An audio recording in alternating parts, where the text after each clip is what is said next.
爷爷和孙女看到了震惊的一幕，一个老头的当下竟全是鲜血，居然是刚刚被人阉割了，两样宝贝全丢了。当警察赶到现场后，立即到处翻找起了他的宝贝，如果来得及的话还可以接上，可遗憾的是宝贝并没有在这里。不过老头倒是捡回了一条命，除了身体少了点东西外，精气神都还挺充足。随后警察对他进行了审问，老头称我下了地铁走上站台后就被打晕了，等醒来却看到一个疯子在身边大喊大叫，接着他就跑走了，然后我这才挣扎着爬向了有光亮的地方，其他的就不记得了。可没想到的是，本森居然没有相信老头的话，甚至猜测他是自愿阉割的，因为医生说割他的刀非常锋利，像是手术刀。可问题是，即使是屠夫干的也会缝针，怎么会任由老头流着血离开？不料大队长猜测，或许老头半途害怕就走了，然后打算坐地铁回家，谁知道站后因流血过多才晕倒的，却又感到难为情，所以把责任推到了一个流浪汉身上。这时马奇也在网上找到了一家著名的阉割诊所，生意竟然还挺火爆。于是为了确定老头是否自宫的，警察马上就来找了那名医生。可显然医生对两人很不待见，不耐烦地出示了自己的行医执照，证实一切都是合法的。但图图质疑上面也没准许你阉男人呀，哪知法医根本不鸟他。 Have I committed a crime? No. Someone wants me to excise their testicles or penis.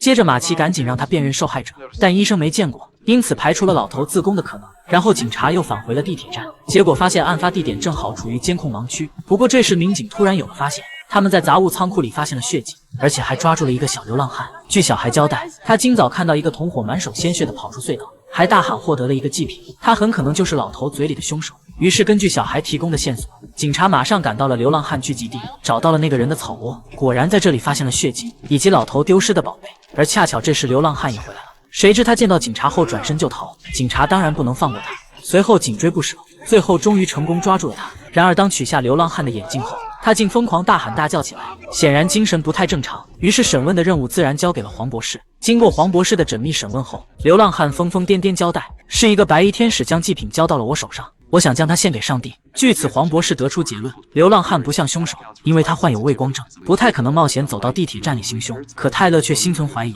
因为无法解释凶手把宝贝交给他的动机。不料此时大队长给出了答案，地铁站的监控录像刚刚送了过来，视频里老头刚走下地铁不久，就被一个白罩衫迎面拦住了，他应该就是流浪汉嘴里的白衣天使了，而且两人还交谈了几句，然后才分开的，所以白罩衫才是凶手，并且老头并没有提到这个人，显然他说谎了。可就在这时，医院传来了坏消息，老头竟不顾阻拦出院了，因此现在看来老头很有问题了。紧接着警察就找到了老头家里，不料进门却看到了震惊的一幕，满屋子竟堆满了旧报纸，这到底是啥情况？而在仔细搜查后，又发现他有多张结婚照，但问题是老头一直单身呀。更奇怪的是，不同的新娘穿的竟是同一件婚纱，而且脖子上的狗项圈也都一样，并且本森还震惊地看到了一个熟人。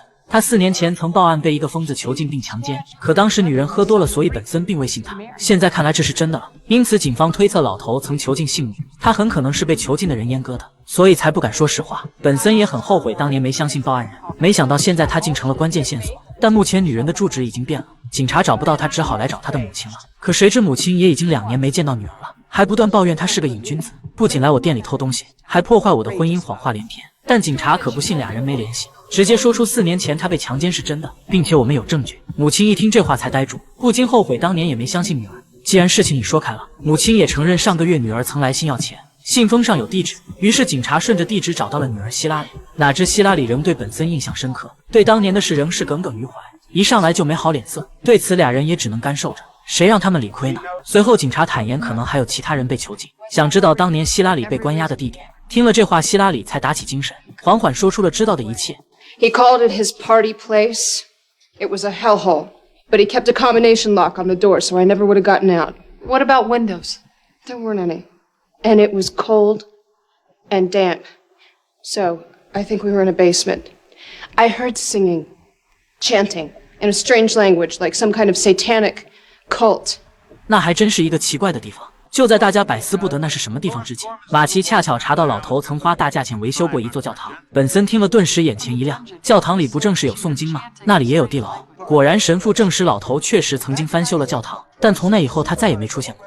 而这时图图也查出100年前教堂曾是战略要地，底下布满了地道，因此推测老头肯定是发现了这个秘密才出钱的，这样就可以修建囚禁室了。随后众人很快就找到了那些地道，经过专业仪器的探测后，果然发现墙后面竟还有空间。在经过一锤8十的狠砸后，终于打通了，里面竟然有马桶、微波炉等生活用品，一看就是囚室。而在打开灯后，竟震惊地发现了一名被绑住的少女，于是急忙将他送去了医院。而这时马奇也有了重大发现，居然找到了老头的许多日记，里面详细记载了老头是如何让每个新娘臣服的，显示他极喜欢侮辱和控制。而从释放希拉里来看，这些新娘应该在他厌倦后就被放了。之所以没人报案，可能是他们都害怕，因此这些人都有可能是阉割老头的凶手。而就在这时，突然一个女孩来报案了，竟是其中的新娘之一。她是看了新闻后才站出来的。接着经过警察的询问得知，老头不仅逼着他们叫他主人，还逼着他们写日记，记录吃饭、撒尿以及做爱的时间。在关了一段时间后，就和他们结婚。可是婚礼地点却很神秘，他们都是被蒙着眼带过去的。到了才知道是个破旧的酒店大厅，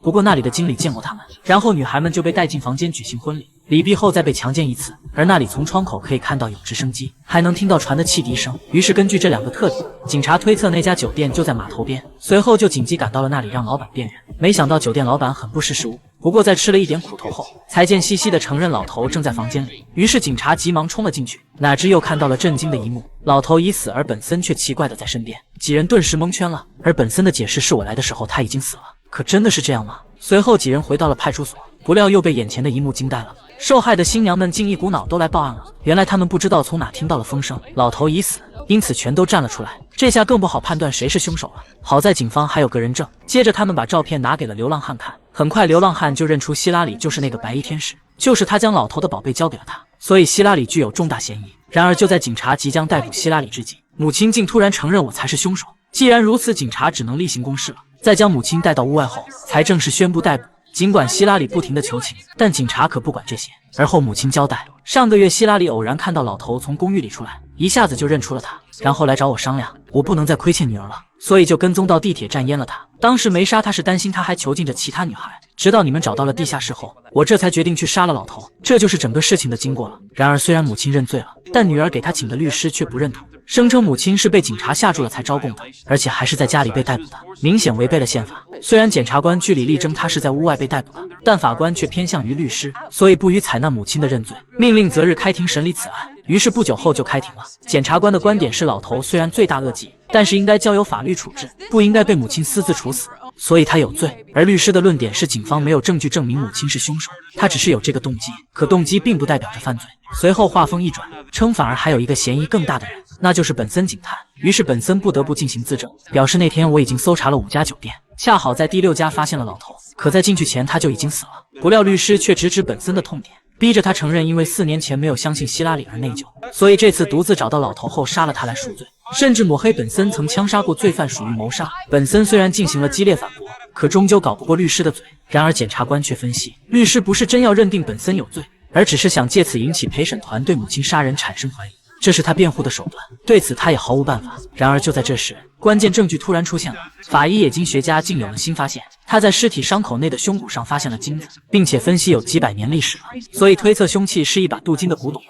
这时警察也想起母亲不就是经营一家古董店吗？随后他们就在店里找到了杀人凶器以及阉割老头的刀，这下终于有证据了，本森可以脱离苦海了。可令人万万没想到的是，当检察官拿出证据后，希拉里竟大喊我才是凶手，母亲是在替我顶罪。于是庭审一下变得复杂起来，检察官申请这次审判无效，因为凶手出现了变化，可律师却反对，因为希拉里的供词恰好可以证明母亲无罪。他指责检察官只想要审判无效，这样就能再次控告我的当事人，那是2次伤害。结果法官支持了律师的看法，宣布庭审有效。可如果继续辩论下去，母亲肯定会被判无罪，与其徒劳无功，检察官不得不选择撤销指控。就这样，母亲无罪释放了。不过警方也没有太失望，毕竟老头死了，算是除了一祸害。随后例行公事又逮捕了希拉里，可谁知希拉里也是好运来，检察官又找到了他不在场的证据。案发时希拉里正在咖啡厅，有监控录像为证，所以希拉里不是杀人凶手。而法律又规定不能对母亲重复指控，因此最终老头算是白死了。杀人真凶母亲没有罪，